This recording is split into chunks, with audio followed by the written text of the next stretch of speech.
do a mic check in a second, maybe, but everything seemed good. We back at the scene of the crime from the morning. The boy smoked a cigar out here, talked shit about my Seahawks all day.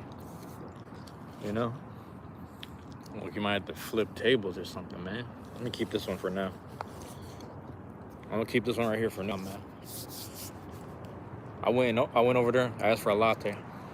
I said, or no, sorry, I didn't ask for a latte. I just wanted some coffee. I was like, can I just have it black?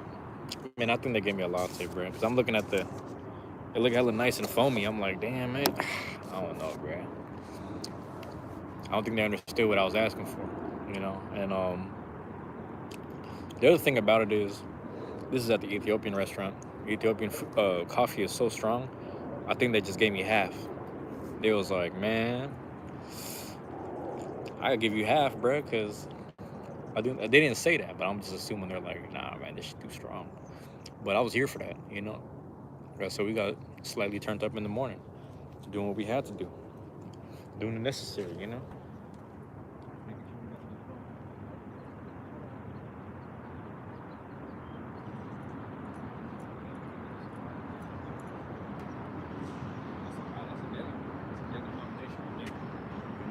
That'll do it. And then like right now, now we got this. Now we got this, man, the Ethiopian coffee. So we're gonna see in a second, man. Matter of fact, taste test right here, man. They're being real nice and generous though. Everybody's been real nice and generous today. I don't know if it's because of the jersey. I'm gonna blame Devin Witherspoon for this shit, because I couldn't tell you why. But let's see, man. Oh, so that's the thing. Hold on. The lady talked to me. She said, Habisha. I almost hit her with the Tanish, but I didn't do it. And then the second thing was this. I was like, the dude I was talking to, I was like, I saw the foam in the cup, right? I said, man, I tried to tell her I just wanted the Buna, or like the straight coffee. So is there, as long as there's no cream? He's like, oh yeah, you're good. He just said like, it's nothing. It's just a latte. I said, okay, that's good to know. It's just a latte. And then I don't know, man. That shit is strong. Anyway, the point I'm making is I took a sip. He ain't lying. As I told him, I said, listen, as long as it's black, as long as it's black and it's hot, pause. You know what I'm saying? It keeps me warm. That's it, pause. And I'll be all right. That shit's strong right now. Damn. That's a different type of thing, man. That's a different type of brew. Anyway, on the way down the street, I walked past the Thai restaurant, and the lady I walked past the lady that usually gets me the Thai food over there. I said, Mama, if I get a Thai iced coffee, or if I get a Thai coffee, can I do it without the ice? Can I get it warm? She said, nah, it's got to be ice. So she looked at me and she said, maybe try this restaurant right here. So, you know, I've always walked past and I never went inside. I actually always go to the Ethiopian restaurant across the street, man. You know what I'm saying? We got up in here, man. Felix, what's going on? Hey, living twin? Yeah, I appreciate it, man. I appreciate the compliment, man. You know, you growing the beard out too? What's going on? You growing out the beard too? I am May. Am I seeing that right? Can I say, let me see what they talking about here. Now, I don't know what that is. I don't even know what that is. That don't even make a complete sentence, you know what I'm saying? That don't even make a, I don't know what that is. It's a bunch of names, man. But yeah, that's the thing right here. Ava Hawkins, thank you for dropping in. Nice hat. Yeah, I'm repping the Seahawks. I've been repping the Seahawks all morning, you know, since they won last night. So there it is, man. Se les cosa. It's your name, brother. What? What is it? Olivia? I'm just gonna say Olivia. I don't know that other part, man. I don't know the other part, but shout out to you. What's the name though? It said, I am May. I don't even know what I'm reading, bro. But that's all right. I appreciate you guys dropping either way. I'm trying to overly read into the names, the at names and shit. Hey, I was thinking about something today, man. I can't remember. It was something funny. It was something about I was thinking about something funny, man. The Seahawks, man. It's funny because there was someone who was there's a Seattle podcasting thing, like a blog thing, for post game last night, and then someone donated $2 just to what's it called? Someone donated $2 to that podcast, that blogging podcast, just to talk down on the Seacocks. And I was like, well, and then they were like, well, it's funny that you talking down, but thank you for the money. You know what I'm saying? Thank you for the money. I thank you for the acknowledgement. You know what I mean? I ain't monetized yet, but I thank you for the acknowledgement because, this is that Devin Witherspoon jersey, that 21, man. When it was 4th and 4, man, he made sure, swipe or no swipe, and he got that thing out of there. It was done. So I was hyped about that. But it's that Midday Latte. That's what I'm confused about. I got, looking at the prices, I got charged for the latte, but the price I saw was like $2-3, and I'm like, what's that about? But it is what it is. I paid my amount. I was like, man, that's just Seattle prices right there. When it comes to coffee, that's just Seattle prices. You be paying like $5 to $6 a cup, but I like it to $1, man. So that shit get close to $6-7, man. There's a spot that I like going to up north, and it's not downtown. It's like a little north of downtown, but I go there to get coffee and a donut bread. I'd be like, yeah, let me see, because they got this donut that looked like the one from The Simpsons. It's like the pink frosting, but then it has the sprinkles on it, so they call it the Homer donut. I was like, well, I'm about to live like Homer Simpson right here. Get a donut and a coffee. So I'll grab that, get both of them. That shit gets close to like $12-13, man, or maybe like $10-12, $10-12, because I like to tip $1, and I was like, this is a lot. It's a lot of money just for a coffee and a goddamn soda. I mean, not a soda. Coffee and a donut. What the hell? That's the other thing too, man, because tomorrow I'm gonna try to do Taco Tuesdays, and like I'm trying not to get the soda when I eat, but sometimes when you get the tacos, you gotta have a Sprite, man. You gotta have a jarrito, or you got the sangria. You got that sangria. I forgot the flavor, but whatever flavor that is, that red shit, I fuck with that, man. Yeah, it's crazy, man. It's been productive, man. I had three podcast videos like loaded up on the phone. I had like 7 Octopath Traveler videos, and maybe it's because I was sitting at the corner of the library I was posted at. I don't know. I just had a different seating arrangement, and that shit was taking longer than necessary, bro. But mind you, these are like 17 gig videos, 15 to 17 gig videos. So I'm like, each video at a time, with everyone else using the internet, or who knows if the internet usage is like being reduced. I couldn't tell you, but it just seemed to be slower than usual. And but I still got the job done, man. We still did our thing. The Seahawks had us messing your brain up. The Seahawks had us messing the brain up. No. Yeah, man, because I'm just, we just got victory on the mind. That's why, bro. We just got the victory on the mind. Because, in 2 weeks, man, after that Pro Bowl in Hawaii or whatever, you already know we getting that second chip. You know what I'm saying? What's that dude Willie Mays going to do, bro? What's the name of the quarterback for the New England Patriots? Willie Mays, dog? What's he going to do, bro? He ain't going to do nothing? Willie Mays, Tabo Ho, trying to get Brolic. Man, because we trying to kick knowledge. Come on, man. You probably don't even know that reference, man. You might be too young. Come on, man. Tell me.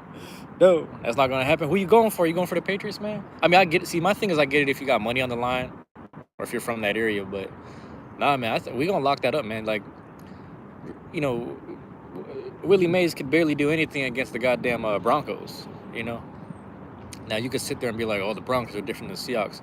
Oh, yeah, the Seahawks are way different than the Broncos. That defense will lock you up, and that offense will pull off some miracles. And just the simple fact of the chemistry between, Darnold, JSN, and all them other dudes. The running backs is running shit like crazy. Charbonnet is out, and we're still doing shit. And then my guy Jake Bobo came out the cut. I was like, damn, Jake Bobo's still out here running them jokes. He was over here. Got a fucking, it's like third or fourth quarter when he got that touchdown. I was like, bro, what's going on, man? Diehard Steelers fan living in Washington State. I feel that. I fuck with the Steelers too, though, man. I fuck with the Steelers as a franchise. Steelers as a franchise is probably my favorite AFC team, or my favorite AFC team is the Jaguars. But if we have to tell the truth about who is the most decorated or the most respected AFC franchise, you got to say the Steelers, because the thing about the Patriots is like, I can't really give credit to the Patriots franchise, but I will give credit to Brady and Belichick. That combination is crazy. But the Steelers over time, like they've had chips in multiple, multiple whatever. You know what I'm saying? I will still talk shit because I remember I was a kid, like 6th grade, and Roethlisberger's knee was down. I was like, bro, he's down. And then he just reached over. He was down. He put the thing, boom, right here. You know what I'm saying? This is live, bro. It's live, big task. What's going on? I'm still talking shit about that because like even to this day, like we talk about how the NFL started implementing the uh the camera footage here, like where they review stuff, like where they like review stuff from all the angles, simply because of that Roethlisberger Super Bowl. You know what I'm saying? Not to say they never did it before, but to the degree they do it now is because of that, and it's just little mishaps like that. But my whole thing with Seattle is like we can't keep losing that way, especially in football. It's like you gotta win decisively. That's with any sport. You have to win decisively. You can't leave it up to see in football. You can't leave it up to the referees. In boxing, you can't leave it up to the scorecards. You know what I'm saying? There's certain things you got to do, right? Basketball, you can't leave it up to the refs and then the plays and then the turnovers and stuff like that. So it's kind of crazy. Either thought that you were gone for the day. Oh, yeah, I was here in the morning, right? Same spot. I literally just like went to the library, did my stuff, came back, big task, and then now we back at it right now. So, like you probably, I don't know if you skated past and you saw the what do you call this what do you call this the duck simulator. We paid the refs off. That was the bus last game at the oh yeah yeah. That's what's crazy about NFL's crazy that way, man. Like I've seen some games where we've like this is like regular season where the Seahawks did the Cowboys dirty, and I'm just like, I was like, I'm not even a Cowboys fan, but like this is some bullshit. Like watching that, and I'm sitting there next to my coworker. This dude's from he's from Arkansas, so by association of Arkansas and Texas, he's a Cowboys fan, just down south type shit. And he was livid. He was just screaming and shit. I'm like, bruh. He was mad. Hold on, let me show it. Why did it flag that? Why did it flag Eli Manning? That's kind of weird. But yeah, and that shit, it's just be weird shit in the NFL sometimes, man. Like I'll tell you something weird. There was some fucked up calls all year. There was some weird fucking calls all year. And then like even if you think about like the Rams versus the Bears, there was some weird shit. There's some weird shit going on there. I'm like, hold on, man. I'm not really rooting for either team, but some weird shit right here, man. And then what was it? What was the other game? It was like Texans and some other. Jaguars a little bit. No, the Bills one was weird too. That's what I'm saying. Why did it flag Eli Manning? Is Manning a weird word? Is Manning a bad word? YouTube AI just like they don't know what the fuck they're doing. You know what I'm saying?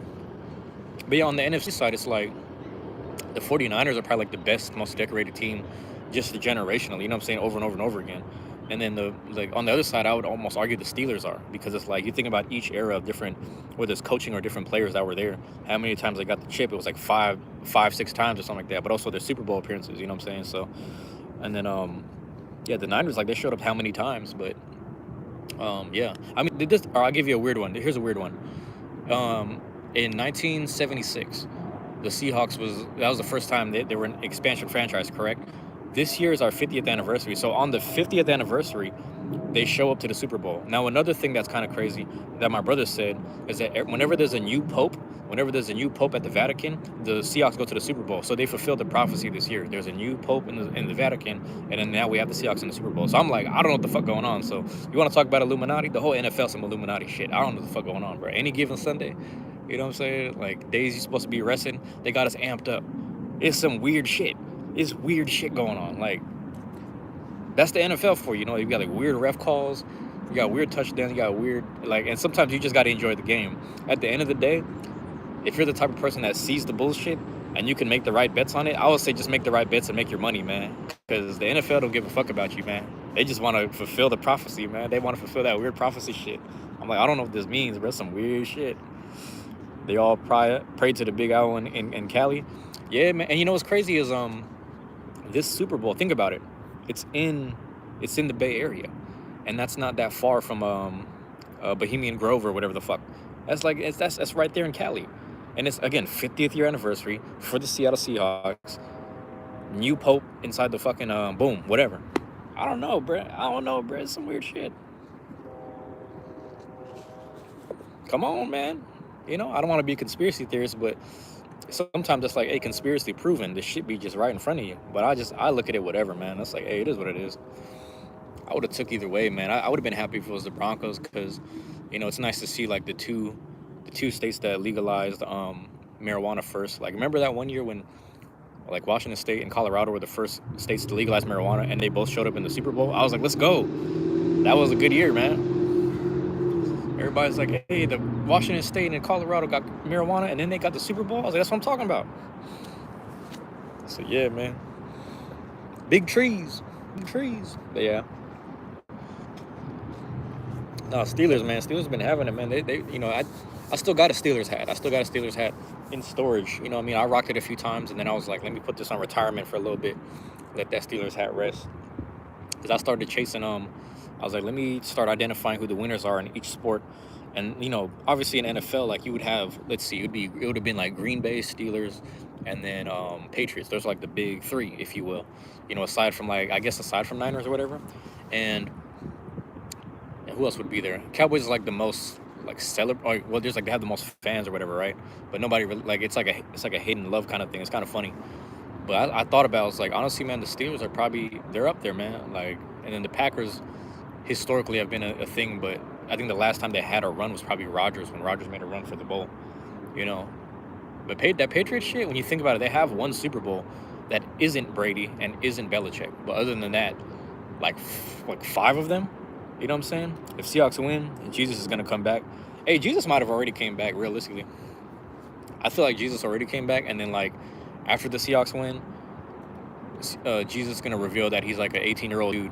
You know what I'm saying?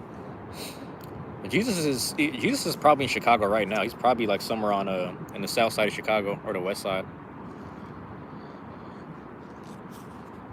You know, because sometimes the crazy part is like you got the Steelers logo tattooed on my head. Oh, where? What part of your head? Like, don't tell me it's the forehead. You got it like on the side of your face or whatever. That's crazy. Giants have won a Super Bowl every decade since the 80s. That's what I'm saying. The Giants are consistent too, man. That's the other thing.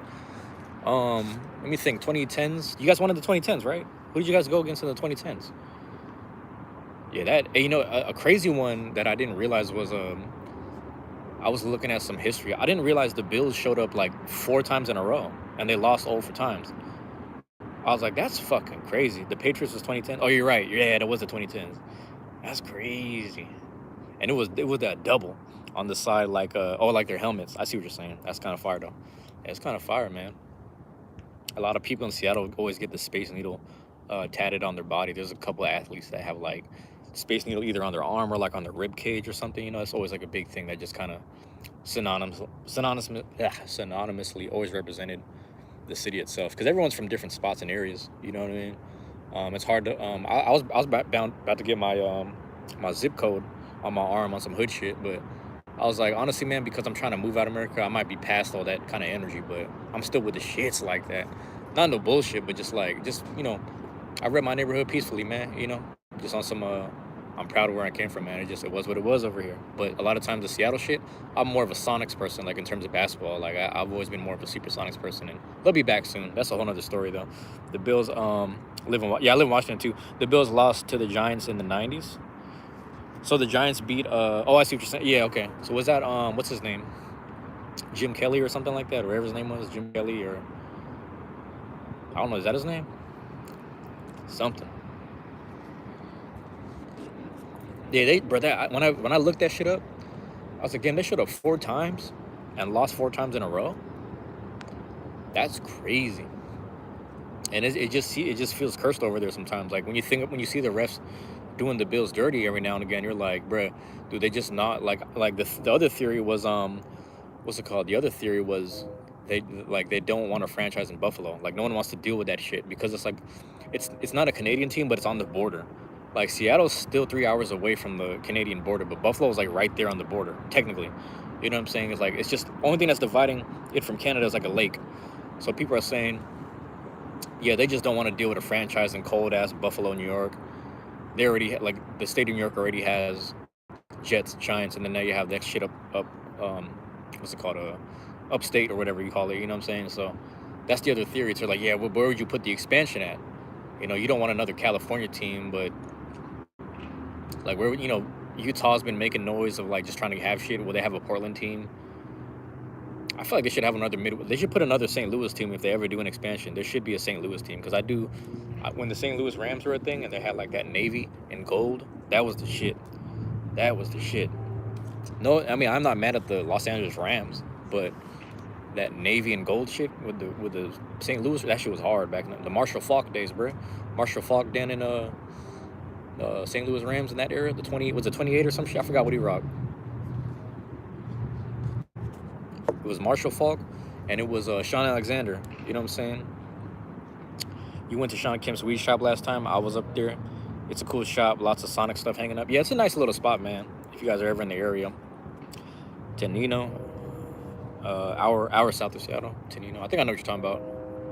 You're on the, like kind of on the way to Tacoma ish, or like I think it's off the path of I-5. But yeah, yeah, it's interesting, man. If you go over there, another spot is actually it's called Simply Seattle. It's on the way to what do you call this? On the way to Pike Place, but they have a lot of Sonics memorabilia, and a lot of times like the Mariners, the former Sonics like Gary Payne or Sean Kim, they'll be inside the store doing autographs. And then we have a couple of since you're an hour south, there's a couple of card shops in like Renton area, and sometimes Bellevue, where like if you go there at the right time, like there's certain former Seattle players that'll be in the shop doing autographs. So if you're ever in the area, oh, you can't see him, but my bird's out here creeping. I ain't got no snacks today, bro.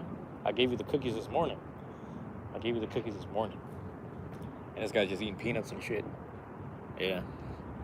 But it's nice, man. If you're ever, obviously for you, but then like for anyone else that just is peeping this, that drops in on the playback, there's only like 2 people here in the live, but if anyone drops in on the playback, you made it this far. Yeah, man, that's what we're talking about. But it's that midday latte, man. You know what I'm saying? You don't understand why they moved away from Seattle. Well, it's like there's actually a documentary on YouTube. I don't know if you're interested, but if you're ever bored and you have an hour and a half of your day, it's called Sonics Gate. So it's kind of like Pizzagate and Watergate. You know what I'm saying? So if you look up Sonics Gate, it's funny because it's literally the history of like what happened to the Sonics moving, the ownership, the Starbucks owner, the dirty shit he did, the fact that they gave it to another owner who was part of an energy company in Oklahoma City, but the guy who was the owner of the energy company in Oklahoma City was also roommates and friends with the commissioners of the NBA. So it's just some weird like, hey, I'm gonna give my friend a team. Oh, my friend has money, and then that particular guy who was the owner also, he was like a dude who lived in the dorms at some college that he was friends with all these other elite white people, and he was living off of his wife and father-in-law's money. So they came from like really strong and what's the word, strong and like rich families. So he was living off of their money, took all of the loans from them, finally flipped it and created some kind of energy or so whatever company, Chesapeake something, whatever the OKC stadium is called. And then he started the whole thing, and they had the funds. They were waiting for some team to be sold, which was probably going to be the Sonics for whatever reason, and then that happened. And then the crazy part about it was this. It's like, why would they, like, think about this, right? If the Seattle Supersonics in 2008 had 3 finals appearances and 1 championship, and then multiple NFC, like 3 NFC, or not NFC, goddammit, 3 Western Conference banners. They lost to the Bullets once. They avenged it. They lost to the Bulls, and then they were constantly like in and out the playoffs. Why would they get rid of that franchise? You know what I'm saying? Why wouldn't they do that for Utah? The Utah Jazz have never won, and more importantly, there's no Jazz in Utah. Jazz came from New Orleans. That was the New Orleans Jazz. So it's just like little politics shit. They moved the Grizzlies around, put them to Memphis. They did some, it's just weird shit. They keep doing weird politics shit in the NBA. But that's major sports for you. That's major sports. That's mainstream sports for you. They'll do that. And it's like, you got to have the right people behind you. You got to have the right people behind your franchise or your company or whatever arena and whatever you stand at. Our shit's a little, I don't know, man. We'll see what happens, man. But I think within a year or two, and when they project or plan that Vegas expansion, and then they move one of the teams from the west to the east, that's when we'll find out. That's when we'll find out what's really going on. If they're really going to add the Sonics, and they should. Because I've been hearing tell from, I'm saying, man, I know people who work close to the arenas and shit. I know people who are like managers and supervisors in that space, and they told me stories. Have you ever thought about owning an NBA team? Hey, look. So the thing about it is, like, I would want to own a portion of it. If my dream is to like own, what's it called? Obviously, like, not just one person owns an NBA team. It's like it's either like a group or like multiple people at a time, right? I would love to own a fraction of like an NBA team, especially the Sonics, and then I would like to sell that at a discount to like Sean Kemp and Gary Payton or something. You know what I'm saying? Like I love to do that shit. You know what I mean? That'd be like a dream to just be in that position of power where like I just give it to the right people. It's like, oh, these are the people who elevated the franchise. People who were family or whatever of like, let's say Elgin Baylor or like Slick Watts, guys from like the 70s and 80s and shit of the NBA days and shit. Like things like that. Like I would, even what's my guy? Lenny Wilkens. They have a statue of Lenny Wilkens right now outside of Climate Pledge Arena next to Sue Bird. So it's just little shit like that, just giving it to the right people. It would be great if you owned the Seattle NBA team. I would be in there. But the thing is, like, I'm not like the history buff I'd like to believe I am.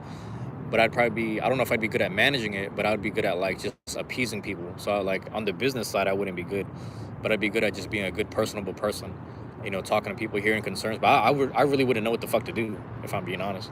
I'd probably fuck some shit up. So I would be in there for like a year or two, and then I would sell it to like, I'll sell my shares to like Gary Payton and Sean Kemp at a discount. I would, hey man, now you got this percentage at like half the price. Because I would just give it to the right people. Those are the two guys that really elevated it. And I'd probably give it to Nate McMillan too. You know what I'm saying? Lenny Wilkens is a Lenny Wilkens from Brooklyn. Hey, that means you gotta come to Seattle and see the Lenny Wilkens statue, man. Because everybody keeps clowning on like, was it Carmelo and D Wade statue? But if you see the effort and energy they put into the Lenny Wilkens statue over here, you could tell that they made that shit with love. They didn't do no funny D Wade shit. D Wade was looking like Morpheus, bro. Lawrence Fishburne and shit. And I was like, yeah, they did him kind of dirty. They had him yelling. I was like, show him doing a dunk or a layup. Doing some real shit. Like just dashing. He's the Flash. Like the fuck. Lenny Wilkens, they got Lenny Wilkens on the drive. He's over here leaned over. Bro, it's a statue of him leaned to the side. Ball on the side like this. He's leaned to the side, bro. It's some sideways shit. It's not even him like standing straight up. It's not no goofy shit like a fucking Oscar trophy. Nah, he looked like a straight up, like he's in motion. The trophy's him in motion. So they did Lenny Wilkens some justice, which I'm really proud about. Because, like, I don't know if you know, but, like, next to the side of the stadium, they have Lenny Wilkens Way.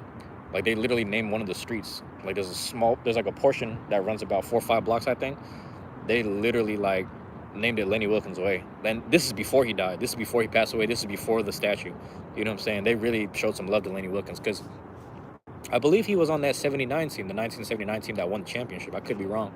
They had, if more than likely, it was Lenny Wilkens, downtown Freddie Brown, and the guys. But I barely know the history. I just know the shit that the elders told me. And like, if you ever listen to Joey Diaz talks a lot about the Supersonics in the 70s and 80s, which is funny. That shit is hilarious. The fact that Joey Diaz knows about downtown Freddie Brown, I'm like, bro, I don't even know about this shit. I'm just learning from him. That's funny as hell.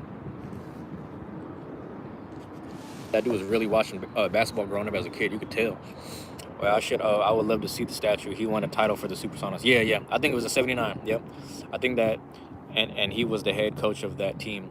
Yeah, I think he was the head coach. And you know who else helped the Supersonics win the championship? To my understanding, was or helped us develop the team was actually Bill Russell. Bill Russell retired from playing for the Celtics, and then I believe he moved here, and he helped out either on some office shit or some coaching shit for that Sonics team.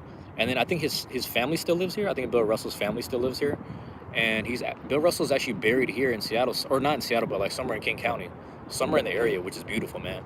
So if you ever visit Seattle, you can see Bill Russell, you can see Bruce Lee, you can see Jimi Hendrix. Jimi Hendrix is more in Renton, or that's the memorial, but yeah, he's Jimi Hendrix, and you can see Kurt Cobain's bench on the east, or by the lake type shit. And then there's a couple other people I'm thinking about. I'm forgetting. There's a couple of people buried in Seattle, bro. Fact check. Oh yeah. Please fact check it, because I could be wrong. I could be wrong, man. A lot of this shit is stuff that sometimes I don't even reverse look up. I just be trusting other people's judgment and shit. It was cold a while ago, man, but the coffee kind of worked. Yeah, Bruce Lee's buried in Seattle, man. Like I used to visit his grave all the time, and I do my little, bam, you know what I'm saying? I do my little martial arts salute when I'm there, because the people who trained me come from the lineage of Bruce Lee. Bruce Lee trained alongside Dan Inosanto, who also trained, and then training under Bruce Lee was like Richard Bustillo. Richard Bustillo trained Guru Pete down in Guru Pete's from California. Guru Pete moved up here for a little bit. He trained Guru Mike, Guru James, Guru D, and Uncle Ray. And then all 4 of those guys trained me. So that's the lineage of like Bruce Lee's like Jeet Kune Do / Eskrima. So I was learning Eskrima, and it came by way of Jeet Kune Do. So we always try to collapse, you crash and flow. You know what I'm saying? Don't do no extra fancy shit. Get straight to the point. expressive shit. So that lineage, like, you know, so I visit there all the time and do my Jeet Kune Do salute. Jeet Kune Do salute. Excuse me. But yeah, it's a lot of history in here, man. There's times where like I'll be walking, you don't see any these OGs in my neighborhood anymore, but I'll be walking on 23rd. There's this one black dude who always sees me. He's like, man, you always remind me of Bruce Lee. I was like, what you mean by that? He's like, I don't know, man. You just the way you walk down this street right here. He said Bruce Lee used to jog and walk through these back streets back in the day too, back in the 60s. You know, he had an uncle. Bruce Lee's uncle used to be about half a mile or like 3/4 of a mile down the hill this way, and they used to have their own grocery store down in the valley. And that neighborhood now, you know, it went through a lot of changes over time. But yeah, he used to be here in like the 60s, man. You know, he started one of his schools here and all that shit. It's crazy. Yes, Lenny Wilkens was the head coach. I just wanted to make sure that my facts were straight. Yep, I would have believed you either way. I would have believed you either way because, you know, Wilkins had a big impact in Seattle, man. He was loved and remembered very well, especially in that generation and then towards the beginning of mine. But, you know, the beginning of my generation was like Gary Payton, Sean Kemp. So the energy started to change towards like the, you know, the Rain Man, you know, shit like that. I don't even remember. I forgot Lenny Wilkins' real nickname. It was like something about. He was just smooth, man. The way he played, it was like one of those people that play a certain way. Also, another fun like Seattle history thing is like when you think about players right now in the NBA who wear headbands. One of the first people to rock a headband was Slick Watts. Slick Watts was an NBA player for the Seattle Supersonics, a bald-headed dude. I don't know if he was during the league, but bald-headed dude that just had a headband on. So then guys like Jason Terry, who came from Seattle, Jason Terry's like, the reason why I wore my headbands because I grew up watching Slick Watts. So, you know, you grew up seeing Slick Watts. Jason Terry started doing the same thing, Jason the Jet Terry. It's just funny how that worked, but it all started from Slick Watts rocking the headband. Some Seattle shit.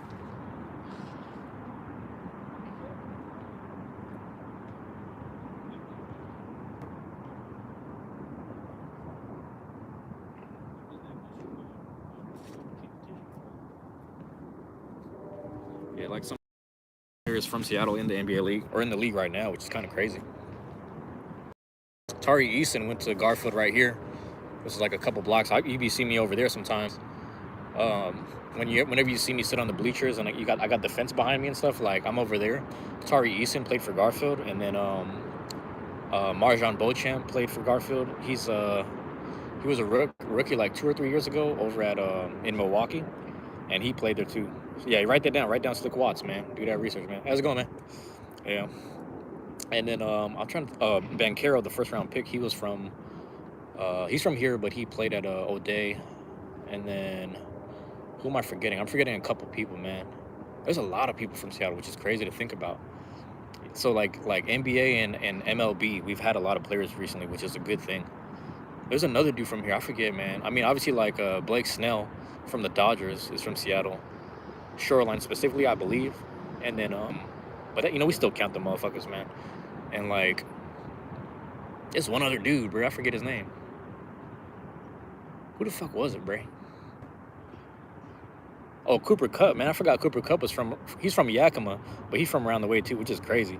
Slick Watts. Yeah, it's really interesting. Like, again, I can't prove it, but a lot of people were saying, like, especially a lot of Seattle players were like, and just people in general, like, hey, we got our headband game. Like, you think about those 80s, 90s players, are like, I got my headband game from Slick Watts. And then before Slick Watts, I don't know, it might have been like Bill Walton, possibly. So it's probably like Walton and Watts at the same time rocking the sweatband or the headband. Because remember, Bill Walton used to have the his headband like up at the higher on his head because he had a big white afro. You know, saying he had like the redhead afro or whatever, like the brown afro or whatever. So there's so many other. I mean, I don't know, man. It's kind of interesting how that works out because. And then I got to think about who's the first player to be wearing certain shoes and certain laces. You know what I'm saying? Because remember back then, everybody used to just play in Converse and Chucks and shit. That shit's kind of weird. How the fuck you playing them stiff-ass shoes, man? Or your Umar, what's going on? Appreciate you dropping in. Appreciate you being here. The coffee, it wasn't that much coffee, but it was good. It was warm, it was strong. So I like that. Pause. So I'm happy about that. But yeah, man, it's really interesting, man. I didn't know Wilkins was from Brooklyn, man. Man, that's crazy. That make a lot of sense, though, why he was smooth like that. You know what I'm saying? New York Ice type shit. He was smooth, man. Yeah, Wilkins, and then Freddie Brown was a shooter. Kemp was like a dunker. paint, defensive, guard, etc. You know, that's just like so much. Yeah, I think about that shit a lot. I mean, when I was a kid, the reason why I was so interested when I was a kid, it was like Ray Allen, Rashard Lewis. That was like the big two in Seattle, and then we ended up having who do we have? Damian Wilkins, Nick Collison, and Luke Ridnour. So Luke Ridnour is probably like the one guard. Ray Allen probably played the two. Rashard Lewis is probably the power forward. Nick Collison the center. Damian Wilkins on the three, I'm assuming. But I'm trying to remember if there was another rotation because Damian Wilkins was like, he was there, but he wasn't the guy yet. You know, he was slowly becoming the guy, and then they ran into like Phoenix, San Antonio, and there's one other team I'm worried about during that era because that was the year. That was the year I was paying attention, but also that was the year that the Spurs won again. You know, like it was like beginning of Tim Duncan's reign and shit. He was out there just cooking people. Him, and then I don't know if Ginobili was there yet or if Parker. It was one of the two wasn't there yet. Interesting era. Early 2000s or like mid and early 2000s basketball was probably my favorite just because I was a kid and I was paying attention sort of at the time. Everybody wanted to be like Vince Carter or Allen Iverson when I was a kid. That was the two. That was the main two right there. You know? But yeah, man. Appreciate y'all dropping in. Yeah, I'm just chilling right here, man. I don't know what time is it. Hold on. I'm waiting on this thing.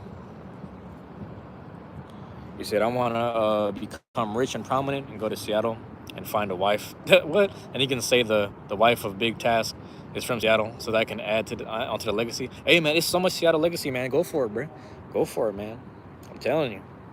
But, you know, there's not much stop. You know, I used to really think I would be like, I was born and raised here, but I always thought I would die in Seattle. But at the same time, you know, it shifted so much, not so much to the point where like it's affected me. It's affected me a little bit, but at the same time, it's like you know, it's there's other parts of the world that probably are more whatever for each of us, right? So if Seattle ends up being one of those things that seems to resonate with you, I would say do it. You know what I'm saying? I would say just keep doing it. You know. What we got, Umar? We're going, man. I want to share a quote with you guys. It's funny, but it's relatable. No matter how far you pee, the last drop will always drop on your feet. Keep working, bro, until we meet again. Yeah, man. Keep it pushing. You know? Keep breaking them piss records right there, you know? It's funny, man. There's times where, like, people will ask, oh, do you piss at the small urinal or the tall urinal? I was like, well, it depends how strong the pee is because sometimes, you know, that joint be splashing off the wall hella crazy, especially if you're well hydrated. But if you got the small urinal, you just point that joint down and it's probably on your pant leg, but you just don't know if it's on your pant leg, man. So you're right. That should be on the feet. There was one bathroom I went to at the library in the morning. It's like I think like last week. And everybody, I don't know why, but everybody was going to the urinal, which is funny. Everybody just was going to the urinal that day. And like, I remember in the morning, everything was good. And then towards the end of the day, man, they had I was like, bruh, like the whole fucking, like underneath the damn urinal was just like, I was like, bruh, what is this shit? What y'all doing? You could tell some people was just in there, just in and out. No aim, you know, no aim, no shake. No aim and no shake. I'm like, what are y'all doing? We got to step here. So now we're like stepping backwards and taking farther steps, you know? With that being said, I don't understand people who go everywhere with sandals. You know, people who be peeing on their own feet and you walk around in sandals. That means you pee in a wide stance. People be taking a piss in the wide stance. That's crazy. They be like wide and flailed out. They be doing that shit. Not to be funny, but you know. Shit crazy, man. Shit crazy. But yeah, Big Task, man. Like I thought about that, man. If you feel like the end destination, if not where you might end up or where you think you need to go in life is in Seattle, I would invite you to just, you know, do your thing, man. Like there's not much I could do for you on that end, but I would say do it for yourself, you know, just do it for yourself. Because for me, it's like, I did a little research into my own, astrology chart and all that shit.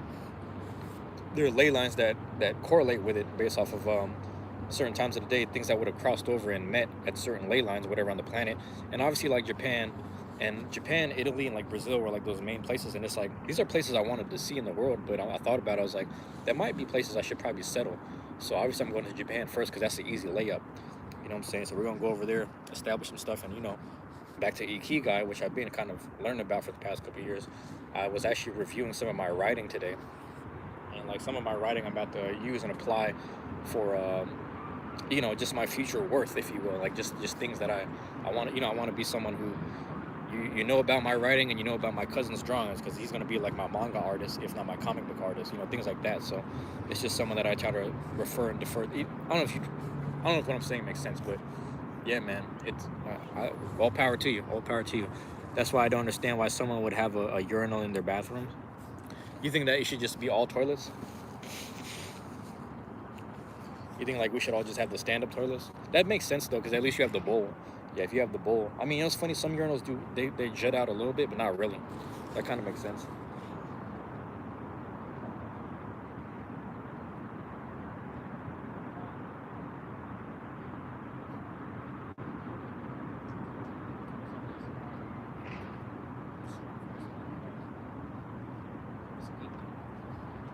I should have tossed the coffee cup too.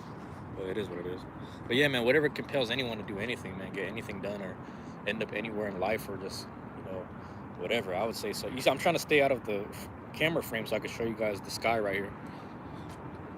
I meant like the rich people urinals smell. Oh, yeah, yeah, yeah. But yeah, man, I mean, that's another thing, a big task, man. You'd be surprised where you visit in life. I don't know how often you got a chance to take a vacation or go other places around the world, but even in the country, you'd be surprised. You go some places and some areas just like resonate energy wise a lot better. Because on the other hand, I remember my friend from Atlanta. She was like, "You ever been on the East Coast?" She said this back in like 2012 or 2013. I said, "Nah, I never been to the East Coast." And she was just nodding her head. She's like, "Man, I think you'd love it on the East Coast. You'd probably really strive there." And then when I finally visited New York and I saw the hustle and bustle of catching the train, busting moves every morning, you know what I'm saying? I was like, "Oh, damn, this is my pace right here. I could really do this." So, you know, I get it. I get it, man. Like, I'm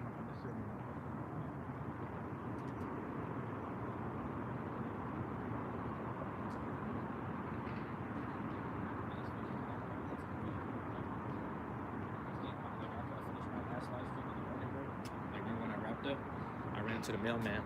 And he saw my jersey. He saw my jersey. He said, he said, "You about to go to the, he said, "You going to the Super Bowl?" I nodded, and I nodded, but I was like, "Wait, what do you mean?"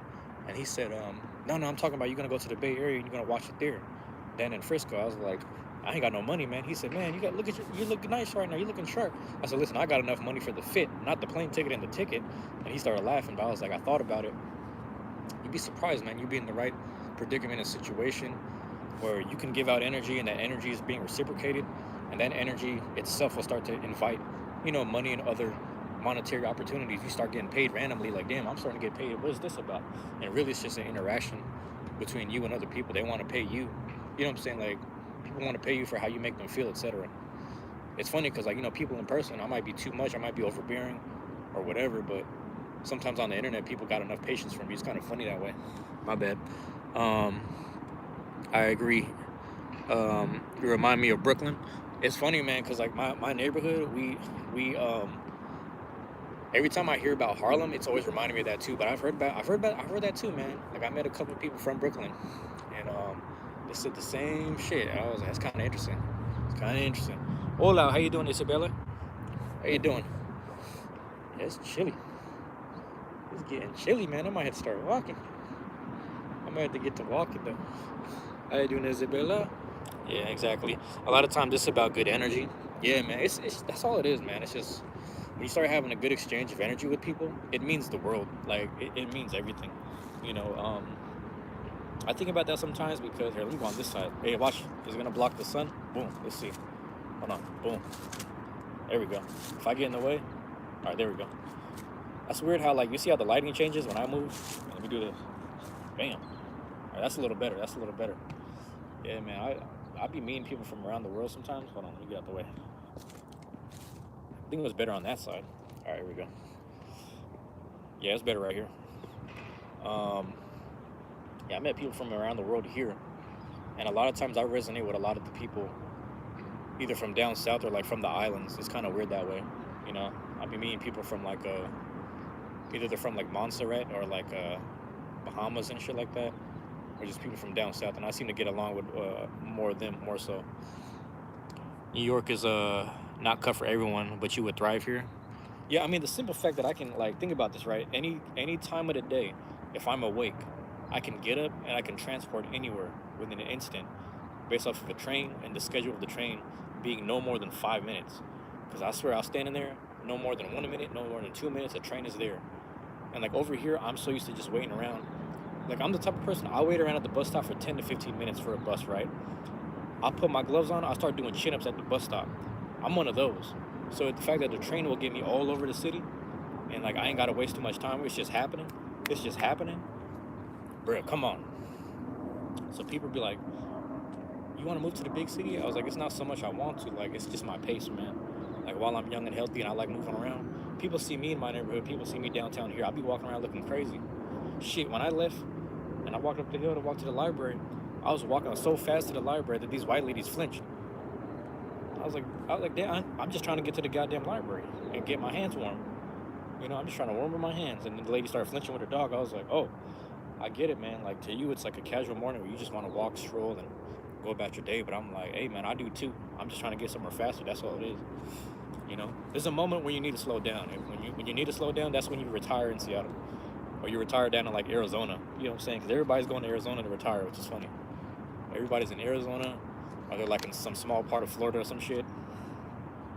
I'm trying to go to Texas, man. I'm trying to eat barbecue and sit around. You know what I'm saying? I'm trying to eat barbecue, maybe jog down the street in the heat. You know what I'm saying? I'm trying to get fat, low-key, pause.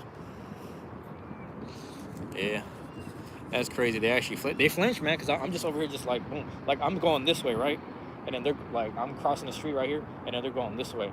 So they're like, literally the one that's on this side of the street, she's like, oh, you know, pretending like she's letting the dog go to the fire hydrant. The dog didn't want to go to the fire hydrant.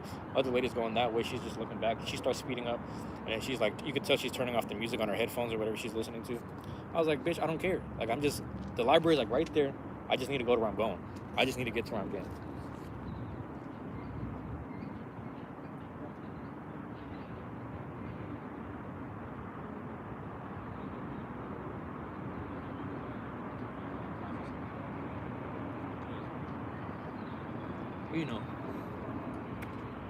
You know, women deserve to be on guard, man.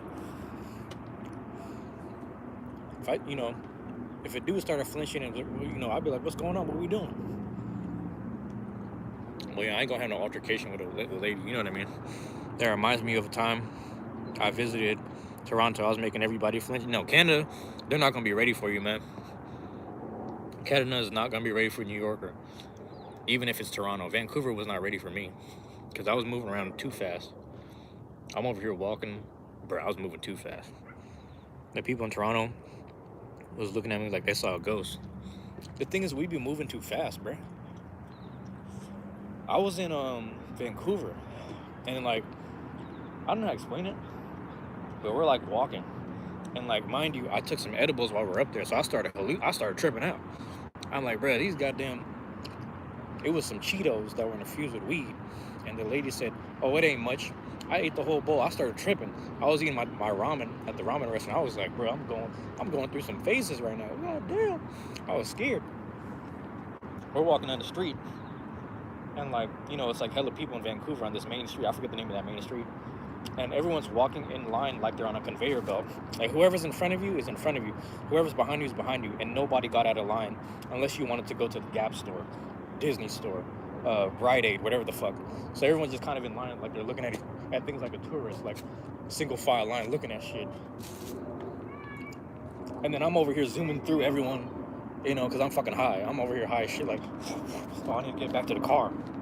And I look behind me, and then the people I'm with that drove me there, they're like 2 blocks behind. I'm like, what the fuck? So I'm freaking out. So I look crazy out there. I was looking crazy. I kind of blame the weed though.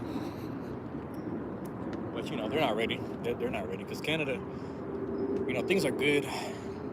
You know what it is? They're very they're very diplomatic people.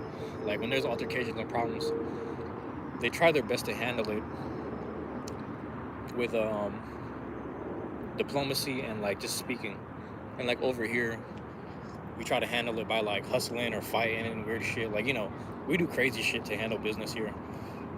Not saying that one is right, not saying one is wrong, but it's just like a difference of culture, and like it's really interesting.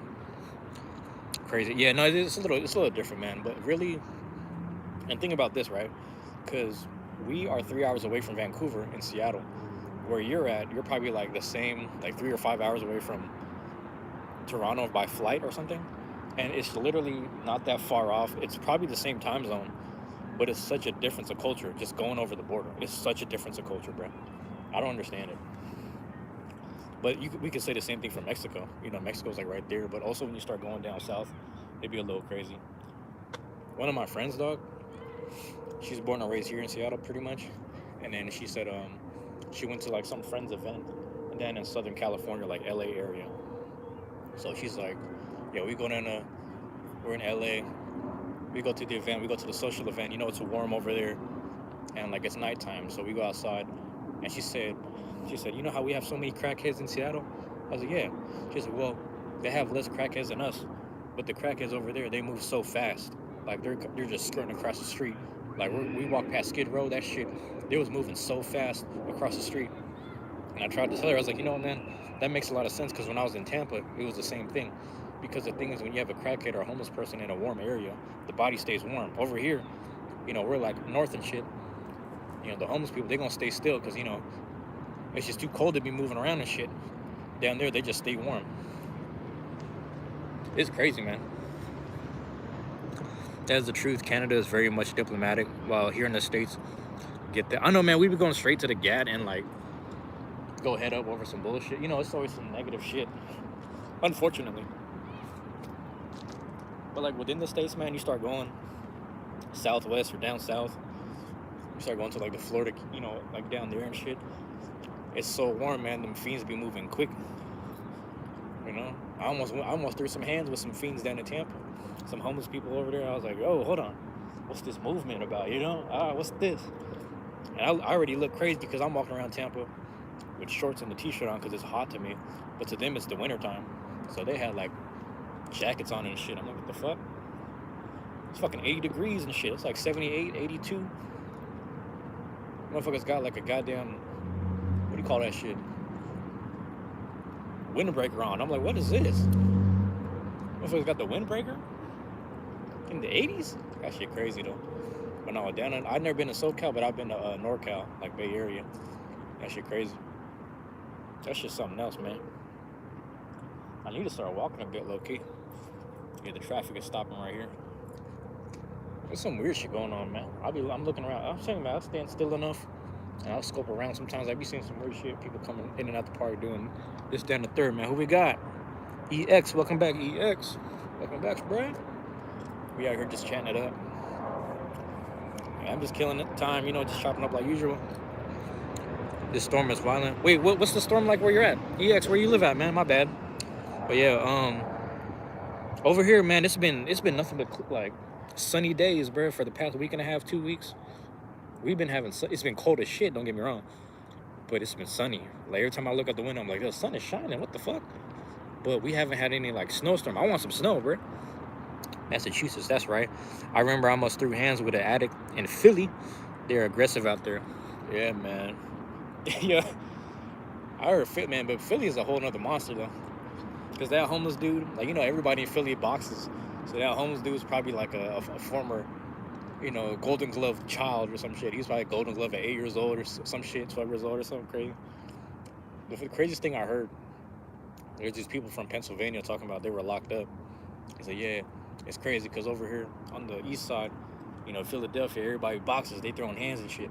But then them people in Pittsburgh, when you fight a Pittsburgh dude in the jail or in the prison system, they be grappling and shit. He said you be sitting there tussling, and then like the dude from Pittsburgh, they'll reach down at your pant leg and start pulling shit up. You know what I'm saying? Like they'll be low and just and then they'll get you down. Like that's how they used to fight. So like there's like a combination of wrestling and some other shit going on in Pittsburgh, while the Philly people just straight hands and straight standing up, which is kind of funny. That's a whole nother cultural shock. And Pittsburgh closer to Ohio. Whatever. Like that western side of PA. I gotta remember my geography from that side, because I remember like, what is it, dog? Tennessee and Cincinnati are next to each other or some shit, or is it Kentucky? It might be Kentucky. It's just some crazy shit, man. It's so much politics, man. You know how that go. Politics and regional shit. Damn, you're probably right. Didn't think about that. I need to be more careful. But you know, that's the craziest part. It just be random shit like that. Like, if you come to Seattle, the thing is you'll just randomly run it. Like, I don't know if you know the UFC fighter Mighty Mouse, that short black dude. He's from Seattle. And it's like you'll literally run to someone his height or someone scrawny or just someone random, and all of a sudden they just know martial arts or some shit. Like damn near everyone in Seattle knows some form of like martial art or like whatever. And that's why like the kids here just be shooting all the time because it's like, yeah, we don't want to deal with getting our ass whooped, you know. And I'm like, the thing is, if you know how to fight and you can fight here, sometimes you got to just knock them out real quick and then go about your day or just run, because it's like somebody's quick to shoot you all the time and some weak, you know, some combination of weak shit. But at the same time, you might as well just stay. You might as well just stay in sports, dog. You might as well just stay doing your thing with the whatever it is. I don't care if you're playing basketball or like boxing or some shit. Most Tacoma dudes are the boxers. Tacomas are the boxers here. Seattle's probably the basketball players. Let me think about this. Up north, we got the baseball players. It's really interesting. That shit funny.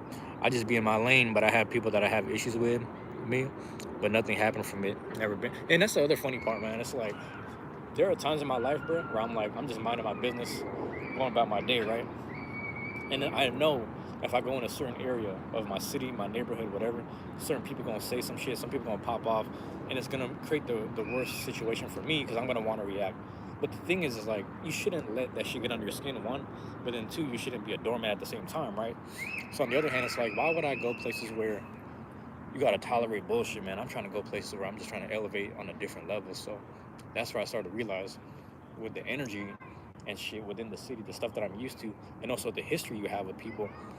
For me, I have to leave because it's like there's too much history where like I can't even allow myself to be in certain areas of the city because I'm like there's certain things like if I'm in a certain spot in the city and I'm aware that these people killed my friend, and all of a sudden they try to bring that shit up, I can't let that shit go. I know that much about myself, and that's why I have to remove myself from certain situations. Like, you know what I mean? So that's where I'm at now with the country. That's also where I'm at with just the overall city, you know, just the city. Like I'm more used to this, like this state and in this city. So, but I think that's the importance of like people moving around, because a lot of times when you move around, you'll run into people or you'll meet people from other places. You'll have a level of humbleness.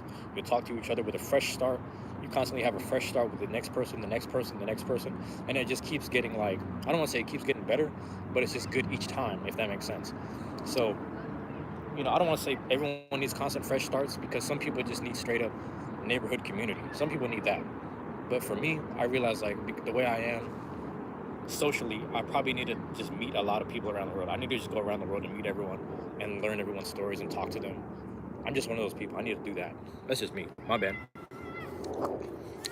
Ooh, I fear hurting God and family. My bad. God and family, friends. The day I go is the day it is. Yeah. It's really negative here. Yeah. That's the thing, man. It's like you got to have enough energy to try to get yourself out of there or out of that situation. You got to have enough almost brain power to try to find yourself, or to be creative enough to get yourself out of that situation. Because, you know, I've had a good amount of friends, whether it's in the Beyblade scene or just here, living here finally now in general, where they came from fucked up parts of the Midwest or just fucked up upbringings down south, etc. And this is the first time they've had some peace. So as much as I'm trying to find peace for myself somewhere else, this is the peace for them. So like, I respect where they're at. I don't know if that makes sense. So I just kind of encourage people to go to and get where they can. I'm kind of jumbling my words there, but you know what I'm trying to say. Part of the reason why I left the hood alone for good is because I got tired of handling other people's beef. And that's the other thing too, man. It's like, you know, you constantly fighting on behalf of people who wouldn't put that same effort and energy for you. You know, but you can always show up for yourself, man. You can always show up for yourself in the most positive way. You can always show up for yourself in the things you want to do in life, man. That's one thing.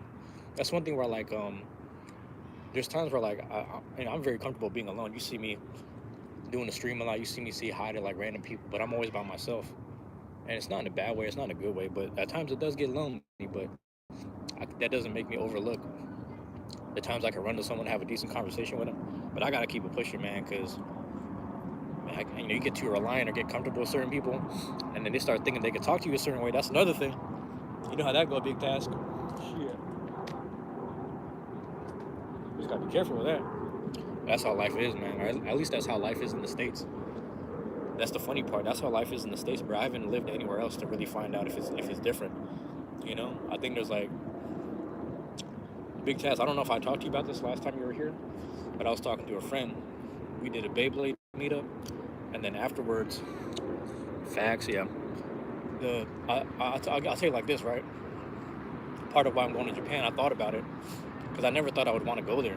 But it's like this, right? Oh, my bad. It's like this. I was talking to my friend. I was like, I need a fresh start, maybe in a different country, maybe in a whatever. And I'm thinking about Japan, and I start giving her the reasons. And she's listening, and she's like, okay.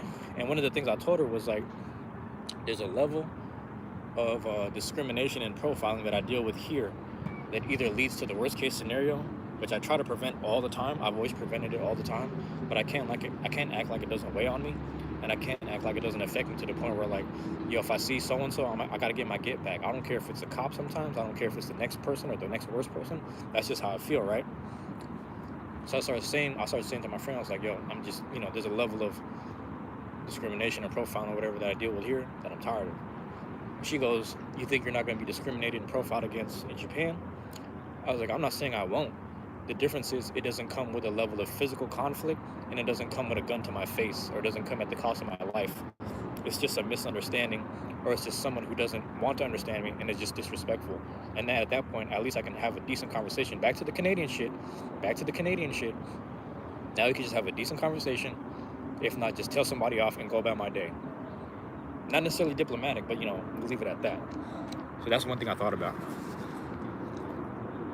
I think Jamaica. Ooh, DR might be the one though. But Jamaica, man, see, Jamaica, you have all the best food. You have the best food and the best music. Best food, best music. And you be smoking it up if you want to. Because they got the homegrown. There was a Rasta dude who told somebody, he said, you guys got that GMO weed. He said, our weed over here, it's grown by the rain, the natural rain. So you get that natural joint. Vibes, yeah, both vibes, yes. You get cool with someone, and then you think that they can talk to you a certain way, bingo. It's just nasty. It's nasty like that, man. It ain't right. It's just like, and that's like every new workplace you go to, every new school you end up attending, it can even be like a church thing. It could be like a martial arts place. It could be a boxing place. It could be a sports event. It could be a community center. Literally any and everywhere, someone will find a way to, like, their idea of breaking the mold is getting real comfortable with you in a negative way. But that lets you know that their level of comfort is a place of negativity, and that's not good either, man. So just be careful of that shit, man. Hopefully what I'm saying makes sense. But yeah, man, I thought about Somewhere Warm too, EX, back then. That's why I was looking at, what do you call that shit? Texas for the longest. I was like, Texas or Florida, I'll do either one. Because the thing is, back then, mentally, I was like, Texas, at least I can own a gun, and if something go down, we with the bullshits, and there's laws that protect me. Florida is kind of similar, and everybody with the bullshit, and they just handle it, and they go about the day. But at the same time, damn, when's the last time people in my family, especially the men, have had a sense of peace? So I'm going to look for that now, you know what I'm saying? I'm trying to look for that now, so it's just so many levels and layers where I realize I'm over here rationalizing some negative shit, but I realize I probably should just look for the peaceful, most positive side of things, because a lot of times I'll just sit here and scope, generations of white families are living good, and they live so good that you see the white lady flinching in the street. It's like she lived good for so many generations that she's worried about the smallest inkling of someone just walking past, like a legit neighbor, someone from the neighborhood who's been here longer than her. And like her life's been so good like that. But I was like, low-key, I want to start setting that up for people in my family where life's been so good, but at least they're still respectful, Hold on, let me start walking. It was freezing out here. I'm cold as hell. I'll start walking a bit, though. That's my mentality, at least. I'm just grateful to wake up. That's how I feel, man. I'm grateful to wake up until, you know what I'm saying? Motherfucking cop harass you, willing to gun you down type shit. I mean, I don't know about you, but, that or just other people in the area, people in the neighborhood and shit like that. And after a while, you're like, you know what, man? I'm over here exercising all this gratitude. I got to also apply some level of exit strategy so I can exercise gratitude in a more peaceful place. It's a peaceful practice, and you're doing it in a hostile environment. That's the tricky part. Exercising gratitude is a peaceful practice that people exercise in a hostile environment. If you do that, and when they say, if you can make it in New York, you can make it anywhere. If you can make it here, You can make it anywhere. They say that about New York and LA. That's how it is with any hostile environment. If you can exercise gratitude and anywhere, then why wouldn't you? You know, like why wouldn't you?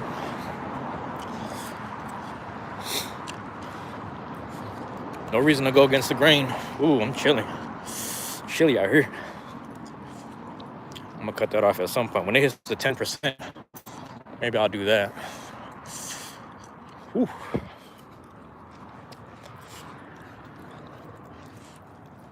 Oh man, you get across this street.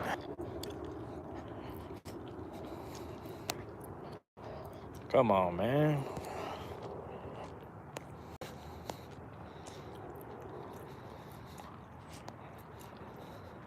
Are we reconnected? I think it's reconnected now. I'm outside smoking a cigarette. Decided to roll a blunt. Get that blunt. Hell yeah, man. Get that blunt in. Gotta get that in, man. But yeah, I appreciate you guys dropping in. The fact that the connection disconnected for a second, that's probably a sign to wrap it up. So I'm probably in right there. It's back right now? Yep.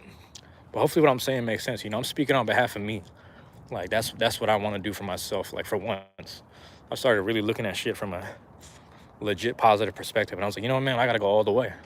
It can't be no half-ass positive. Good comes with the bad. It's got to be a little bit of everything. You know, no, we got to do all the way positive. So what's that? It makes it just, you know, all my practices and everything else coming to fruition and coming into alignment. Just alignment, basically. So that's where I'm at right now. But you're going to see me busting out these videos. I'm close to having, you know, 3,000 videos uploaded.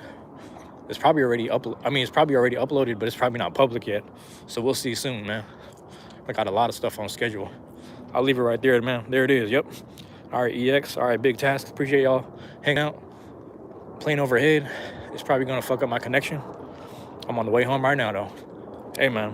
Love y'all. Appreciate y'all, man. Peace. I'm out.